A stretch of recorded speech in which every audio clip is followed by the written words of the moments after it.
인구 노령화와 비만의 증가로 관절염 발병 인구도 늘고 있는데요. 관절염에는 다양한 종류가 있는 만큼 정확한 진단과 정보를 기반으로 치료와 관리를 해야 합니다.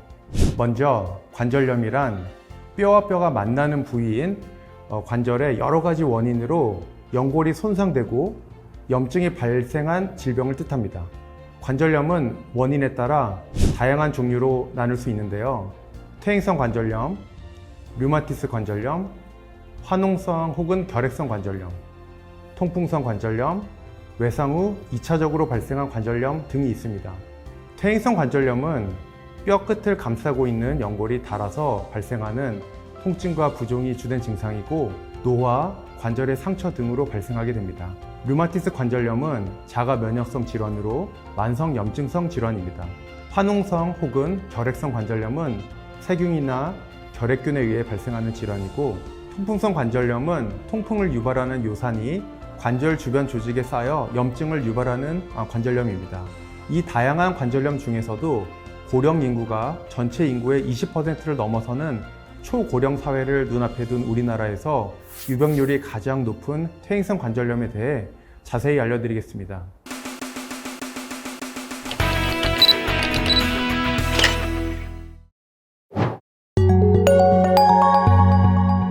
안녕하세요. 서울대병원 정형외과 교수 김지영입니다. 퇴행성 관절염은 골관절염이라고도 불리는데요. 주로 중년과 노년에 발생하지만 관절을 과사용하게 되면 보다 빠른 나이에도 발생할 수가 있습니다.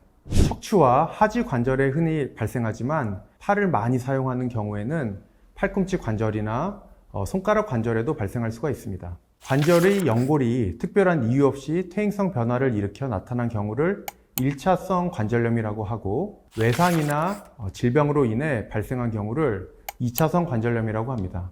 관절염의 초기에는 질병이 발생한 관절 부위에만 통증이 있고 전신적인 증상은 없어서 류마티스 관절염과 구별할 수 있습니다. 질병이 진행되면 해당 관절의 움직임과 상관없이 지속적인 통증이 나타납니다. 퇴행성 관절염은 관절 연골의 퇴행성 변화로 인해 나타나기 때문에 상태를 되돌리는 것은 불가능합니다. 때문에 퇴행성 관절염의 치료 목적은 더 이상의 변형을 막고 최대한 오래 관절을 기능할 수 있도록 도와주며 통증을 경감시켜주는 것입니다. 먼저 보존적 치료로는 첫 번째로 생활습관의 개선이 있겠습니다. 생활습관의 개선은 체중을 감량하고 운동이나 생활에서 과부하를 예방하는 것입니다. 두 번째로 약물요법에는 비스테로이드성 항염제를 쓸 수가 있겠고, 연골 성분 제제를 보조제를 쓸 수가 있겠습니다. 세 번째로 국소 치료로는 운동치료, 물리치료, 온열치료, 그리고 스테로이드 주사와 같은 주사치료가 있겠습니다. 보존적 치료에도 불구하고 관절의 변화가 계속 진행되어 일상생활이 불편해진다면 수술적 치료를 고려할 수 있겠습니다. 수술적 치료로는 먼저 관절경적 치료가 있겠는데요. 관절경적 치료는 특히 무릎 관절염 환자에게서 시행해 볼 수 있겠습니다. 관절경을 이용하여 관절 내부를 세척하고 유리체 및 활액막을 제거하여 증상을 완화시킬 수 있습니다. 두 번째 절골술은 관절이 O자 모양으로 이렇게 굽어 있는 경우에 관절의 정렬이 틀어진 경우 시행해 볼 수 있겠는데요. 관절염의 진행 상태가 중등도 이하거나 관절의 한 부분에만 발생한 경우라면 절골술이 도움이 될 수 있겠습니다. 세 번째로 다발성 천공술이 있겠는데요. 다발성 천공술은 중기 이하 관절염에서 시도해 볼 수 있으며 연골 아래 골에 작은 구멍을 뚫어서 미세 출혈을 유발하고 연골이 재생될 수 있도록 하는 수술법이 되겠습니다. 네 번째로 관절 성형술과 관절 고정술이 있는데요. 인공관절 치환술은 주로 무릎이나 고관절의 관절염에서 흔히 시행하며 발목의 경우에도 시행해 볼 수가 있겠습니다. 퇴행성 관절염은 관절의 염증성 질환 가운데 가장 많이 발생하는 질환입니다. 관절에 퇴행성 변형이 시작되면 되돌릴 수 없다는 점에서 예방이 무엇보다 중요한 질환인데요. 퇴행성 관절염을 예방하기 위해서는 먼저 정상 체중을 유지하는 것이 매우 중요합니다. 체중의 과부하는 지속적으로 관절에 무리가 되기 때문입니다. 체중 감량을 위해 운동을 할 때에는 관절에 무리가 가지 않는 선에서 적절히 하는 것이 중요하고, 또한 생활 속에서 관절에 무리를 주는 동작을 반복하거나 좋지 않은 자세를 계속하게 되면 관절의 퇴행성 변화를 일으킬 수 있다는 점을 늘 유의해야 합니다. 관절염 예방 효과가 있다는 다양한 건강 보조식품들이 나오고 있는데요. 이런 건강 보조식품을 섭취할 때는 이것이 주가 돼서는 안 됩니다.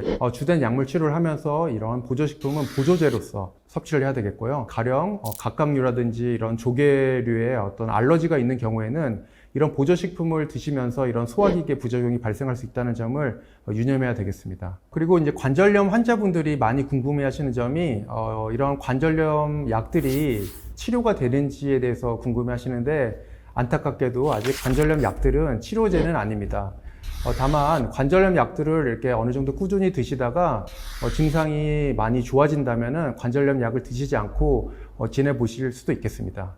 최근에는 이제 관절염 치료와 관련해서 이런 그 줄기세포를 이용한 관절 연골을 재생하는 그런 노력들이 많이 진행되고 있습니다. 앞으로 이것들이 만약에 상용화가 된다면 많은 관절염 환자들에게 도움이 될 수 있을 것 같습니다. 특히 퇴행성 관절염은 얼마나 빨리 치료와 관리를 시작하느냐에 따라 향후 얼마나 오래 건강한 삶을 유지할 수 있느냐가 결정됩니다.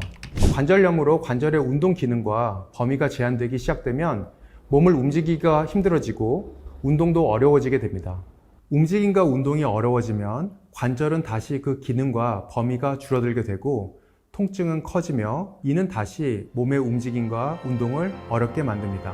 관절염에 효과가 있는 다양한 약물과 수술법이 개발되고 있지만 무엇보다 중요한 것은 병의 조기 발견과 적절한 치료 및 관리라 할 수 있겠습니다. 지금까지 정형외과 김지영이었습니다. 감사합니다.